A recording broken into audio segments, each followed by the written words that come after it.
Ireland back in Dublin. And funnily enough, today or yesterday, Andy Cohen was at BravoCon and he was being interviewed by a Dublin magazine, Stellar magazine, and he actually said that he might do a Real Housewives of Dublin. It's already been done, and it was my show. It's always going to be my show, and it was always going to be my show, and it always will be my show. I was the star of the show. I was the breakout star. And actually, in the end, I moved to a different network and I did Celebrity Big Brother in the UK. And I also hosted a show called 50 Plastic Surgery Shockers, which is a bit like the UK version of Botched, or as I like to call it, 50 Fucked Up Faces. So I've relocated full-time to Beverly Hills with a green card, and I have my skincare brands on my LLC, and I'm all set up here. So I'm not going back to Ireland to shoot Real Housewives of Ireland, and no one's going to make the show without me. Because even with my supporting cast, sorry, my bad, my co-stars, even with them, I had to carry the show for all episodes anyway. And one of the girls on the show, my friend who I adored, was called Jo until she betrayed me. And that's what happens in reality TV, people.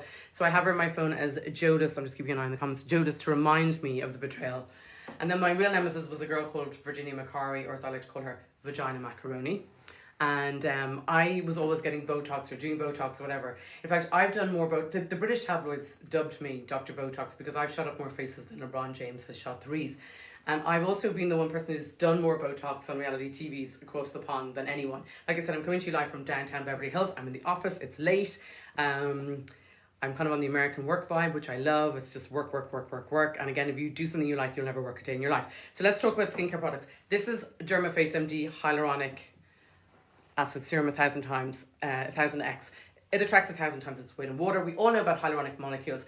So when you have a hyaluronic molecule, you find that if you have a big molecule, like what's used in Juvederm Ultra, what's injected into lips or into the nasolabials or into the marionette lines, you're going to have it delivered via needle. And the needle is going to make sure that the hyaluronic molecule passes through the skin barrier, because obviously the needle is going to deliver it to the dermis and the epidermis. So no problem, not a big deal. I mean, it can be a little bit sore, you need numbing cream, but the molecule is going to get through. And obviously the bigger the hyaluronic molecule, the more plump you're going to get.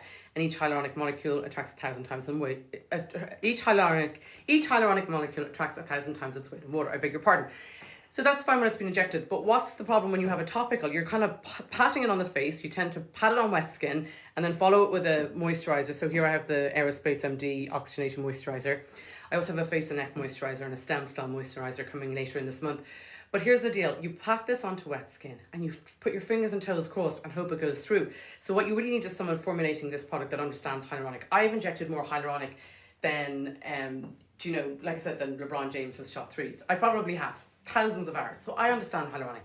I understand what it's like to inject it, and I understand what it's like to have to get it across the actual skin barrier. Okay, so here's the deal. When you've got a topical, you've got to do it in such a way that you want to get the most plump. But again, if you make the molecules too big, they're not going to pass into the skin. They're just going to sit in the water outside the skin, which is a waste of money. So it's a real challenge to actually formulate a topical hyaluronic. So what you do is you pair a medium weight hyaluronic molecule with a heavier weight, like maybe 940 Daltons. Sorry, my bad. I'm actually a real nerd.